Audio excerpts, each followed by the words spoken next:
జగన్మోహన్ రెడ్డి గారు మాట్లాడుతూ మేమేదో ప్రాధాన్యతలు మర్చిపోయాం, మారిపోయారు అధికారంలోకి వచ్చిన తర్వాత. మరింత బాధ్యతగా పనిచేస్తున్నామనేటువంటిది చెప్పదలుచుకున్నాం. ఆయన ఏదో తల్లికి వందనం మర్చిపోయారు, లేకపోతే రైతుకు భరోసాని ఇవ్వడం లేదు, డబ్బులు ఇవ్వడం లేదని మాట్లాడుతూ ఉన్నారు. మేము చాలా స్పష్టంగా ఈ ప్రభుత్వం వచ్చిన వెంటనే నువ్వు చెప్పినట్టుగా 250 రూపాయలు 250 రూపాయలు 250 రూపాయలు సంవత్సరానికి పెంచకుండా ఒకేసారి పెంచి పెన్షన్లను 4000 రూపాయలు వాళ్ళ చేతికి అందివ్వడం జరిగినటువంటిది జగన్మోహన్ రెడ్డి గారు గుర్తుంచుకుంటే మంచిది. మా గ్యాస్ సిలిండర్ల పథకాన్ని కూడా వెంటనే మేము ప్రారంభించడం జరిగింది. తల్లికి వందనం కూడా స్కూల్స్ ఓపెన్ చేయగానే ప్రారంభిస్తామని చెప్పడం జరిగింది. కేంద్రంతో పాటు రైతుల కార్యక్రమాన్ని అనుసంధానం చేసి రెండింటిని సింక్రనైజ్ చేసుకుని వాళ్ళతో పాటు రిలీజ్ చేయాలని డిసైడ్ చేయడం జరిగింది. ఒకవైపు సంక్షేమాన్ని టేకప్ చేస్తూ మరోవైపు అభివృద్ధిని కూడా పరుగులు పెట్టించే దిశగా ఉన్నాం. మీరేం చేశారు? 5 ఏళ్లలో పోలవరం ₹1 విడుదల చేశారా?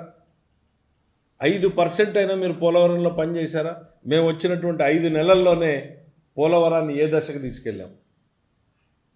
పరుగులు పెట్టించేటువంటి ప్రయత్నం చేస్తూ ఉన్నాం.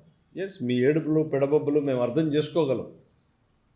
మీకు అధికారం లేదనేటువంటి ఒక దుగ్ధతో మీరు మాట్లాడేటువంటి మీ మాటల్ని కూడా మేము అర్థం చేసుకోగలం. కనీసం ప్రజలకు మంచి జరిగేటప్పుడు మౌనంగా ఉండండి. పోలవరం చేయడం తప్పంటారా? పోలవరం కోసం కళ్ళ ముందు మేము చేస్తున్నటువంటి ప్రయత్నాలు మీకు కనపడడం లేదా?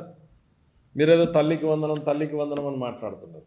సొంత తల్లికి వందనం పెట్టలేని మీరు తల్లికి వందనం పథకం గురించి మాట్లాడితే ఎట్లా జగన్మోహన్ రెడ్డి గారు? ప్రజలు ఇంకా మీకు తీర్పునిచ్చి కేవలం 6-7 నెలలు కూడా కాలేదు, అప్పుడే మీకు అధికారం మీద యావతోటి మీరు ఏదేదో మాట్లాడుతూ ఉన్నారు. మా బాధ్యతలు చెప్పినటువంటి ప్రతి మాటని నిలుపుకోవడానికి ఈరోజు ఈ ప్రభుత్వం పనిచేస్తూ ఉంది. మీరేమి మామూలుగా రాష్ట్ర ఆర్థిక పరిస్థితి నుంచిపోయారా? ఆర్థిక విధ్వంసాన్ని సృష్టించారు కదా. భారతదేశం మొత్తం మీద కూడా ఏ రాష్ట్రం కూడా ఇట్లాంటి పరిస్థితుల్లో లేదు కదా. 10 లక్షల కోట్ల రూపాయల పైచిలుకు అప్పు, 1,30,000 రోజు రోజుకి పెరుగుతున్నటువంటి అప్పులు, పేమెంట్ బిల్స్, ఇవన్నీ చేయొద్దంటారా? ఒక్క మెడికల్ శాఖకు 6,000 కోట్లు పెండింగ్ పెట్టారే మీరు ఇవాళ మాట్లాడుతూ ఉన్నారు. అవి క్లియర్ చేయకపోతే నవ్వుతాయా? మీకు 3 సంవత్సరాలు 4 సంవత్సరాల తర్వాత ఆర్థిక ఇబ్బందులు వచ్చాయి. మాకు మొదలుపెట్టిన మొదటి రోజు నుంచి ఆర్థిక ఇబ్బందుల్లో మొదలుపెట్టాం. మీరు చేసినటువంటి నిర్వాహకం వలన, నిధుల మళ్లింపు వలన 94 కేంద్ర ప్రభుత్వ పథకాలు ఆగిపోతే ఇవాళ మేము గర్వంగా చెప్తున్నాం, 74 పథకాలని మేము రివైవ్ చేశాం.